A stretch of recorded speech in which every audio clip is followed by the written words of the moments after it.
Bueno, la situación, como muchos pueden percibir, es muy compleja.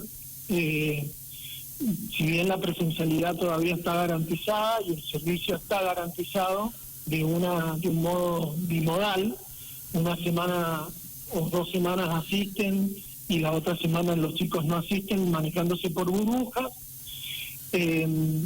La situación es compleja porque hay muchos casos, ¿no? Y eso hace que muchas veces por el contagio o la presencia sospechosa del virus en un docente o en un alumno se tenga que aislar un grupo u otro grupo, y eso requiere una organización cotidiana de los colegios, ¿no? Entenderás. Sí.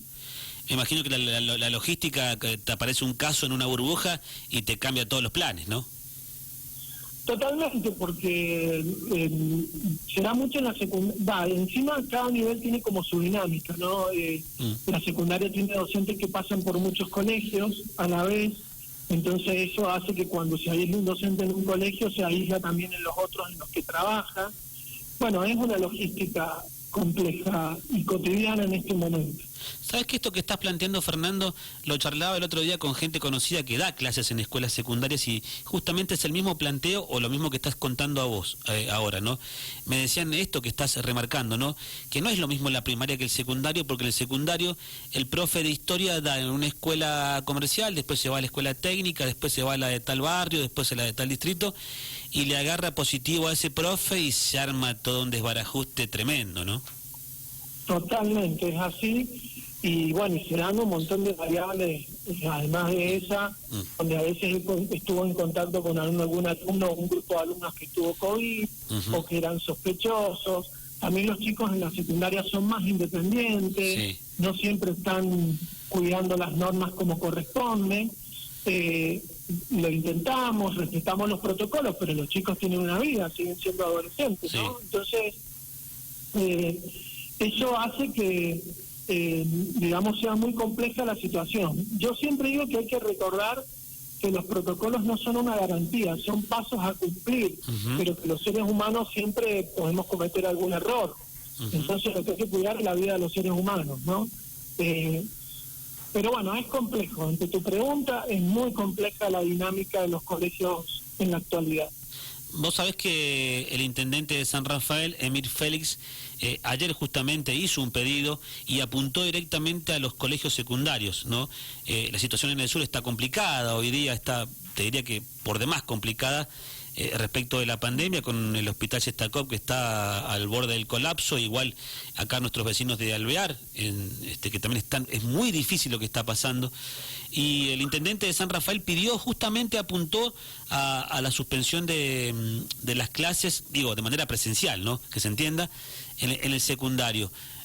No sé qué opinas de eso, si tenés una opinión, Fernando. Sí, lo escuché al intendente y estoy al tanto de lo que está pasando en Alvear y en otros departamentos también de Mendoza. Mirá, yo quiero ser prudente en esto. Me parece que hay que tener en cuenta cómo está el sistema de salud, es fundamental. Hoy por hoy el tema de las camas es un interrogante. Sí. Tenemos esa información. Sabemos que cuando la vida está en juego no hay margen, ¿no? Sí, no hay margen para especulaciones. Yo creo que acá los políticos se tienen que sentar y tienen que discernir realmente por región cómo está la situación y desde ahí ir tomando medidas. Hay que dejar un poco de lado las situaciones, digamos, las búsquedas personales y políticas o partidarias.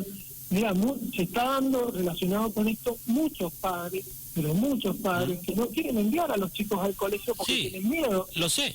Porque hay familiares que están enfermos o que tienen algún tipo de vulnerabilidad. Entonces están preocupados, digamos, y esto se nota. Yo creo que ustedes lo deben notar. Sí, lo noto acá en Mendoza. Mirá, Fernando, acá nos llegan miles de mensajes diciendo esto que estás diciendo vos. Muchos padres que van más allá de lo político partidario que tiene que ver con la rencilla. Acá no tiene que ver la grieta, si sos peronista, radical, del PRO, de izquierda o derecha. El papá, esto que estás diciendo vos, es lo que te dice el padre. ¿Qué hago? Porque yo tengo miedo, ¿no?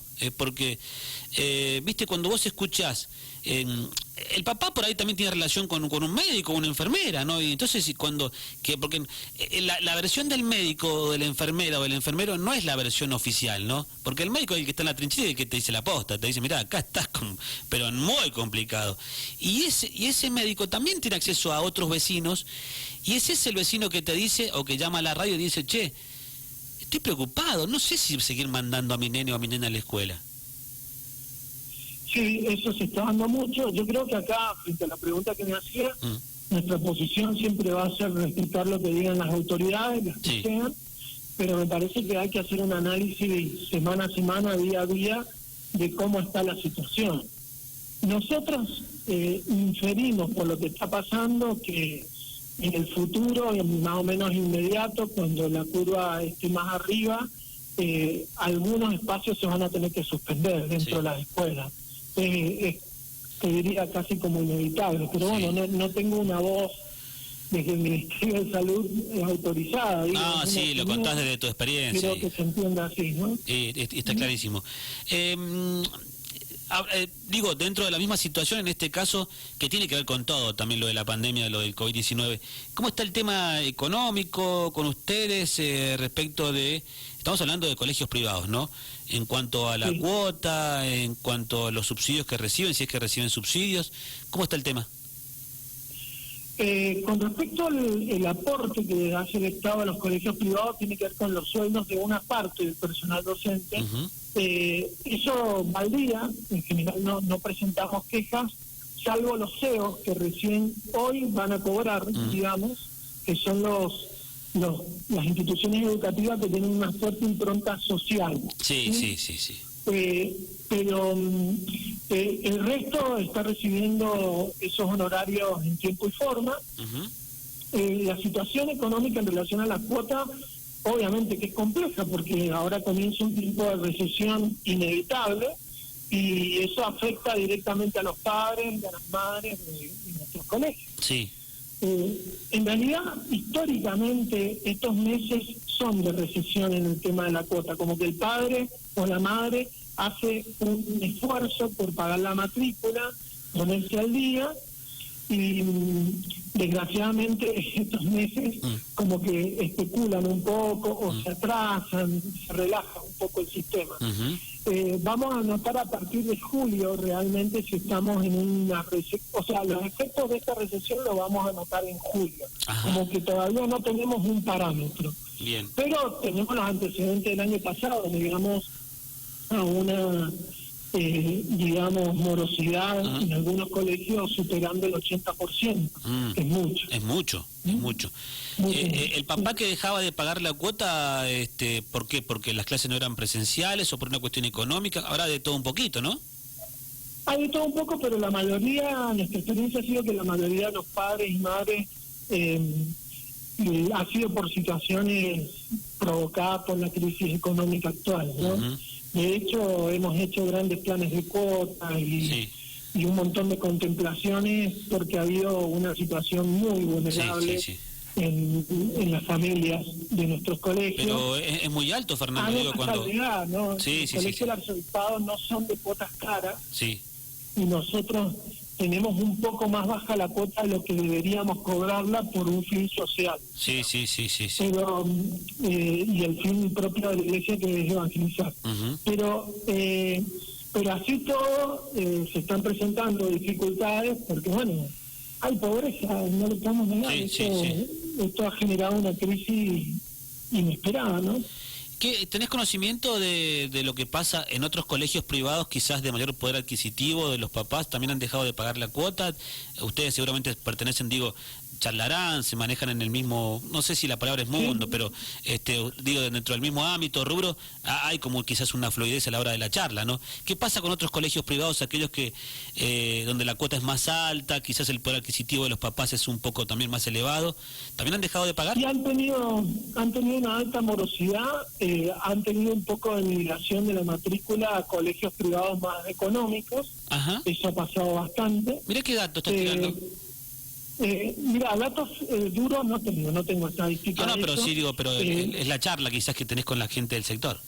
Sí, que tienen un porcentaje pequeño de matrícula que eligió colegios estamos hablando de colegios que a lo mejor tienen una cuota de 15.000 o más, pasaron a tener a asistir a colegios que tienen una cuota más económica, sea el valor que sea.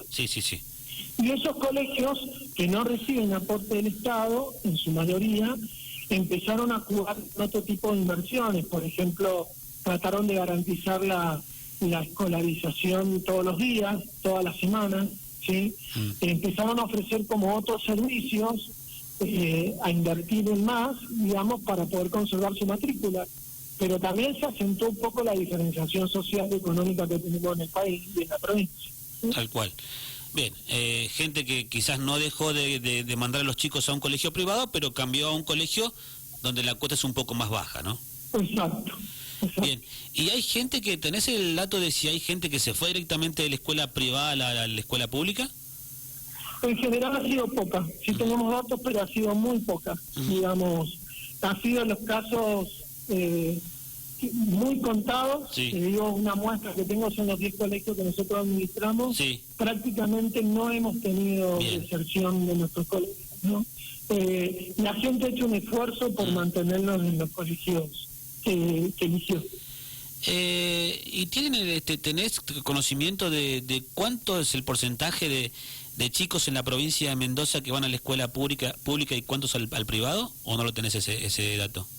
No, te puedo dar un dato que te sirve. La educación privada confesional y no confesional representa el 25% aproximadamente de la educación total en la provincia. Ya que es un porcentaje significativo, ¿no? El 25% de los chicos van a escuelas privadas, ¿sí? El título es ese. Exacto. Bien, es un título. Y por último, y te agradecemos, Fernando, es interesante conversar con vos. ¿Qué dice el papá cuando va a una escuela privada? ¿Por qué elige la escuela privada? No sé, deben haber 1000 factores. ¿Y por qué no la escuela pública? ¿Lo comenta, no lo comenta, lo dice? Comento el caso nuestro, que por ahí tiene una particularidad. Muchos eligen nuestras escuelas por los valores que se transmiten en la misma, y por la identidad que tienen, ser colegios confesionales. Pero es cierto que hay colegios del Estado que funcionan muy bien, pero también es cierto que el sistema en general no está tan organizado como la educación privada. Por más que a veces el discurso sea diferente, en orden a lo concreto, los colegios privados están más organizados. Vos ponete a pensar que nuestros colegios, por darte un ejemplo, tienen todo servicio, los del arzobispado tienen todo un servicio de orientación con un equipo de psicólogos, psicopedagogos, pedagogos al servicio de la institución. Y eso no se replica tal cual en los colegios privados, en los colegios de gestión estatal.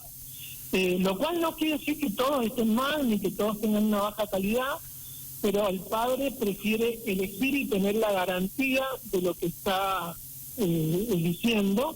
Y bueno, esos dos factores, los valores que se transmiten y la calidad, pasa a ser el criterio porque elige un padre en un colegio privado, si lo puede pagar, por supuesto, ¿no?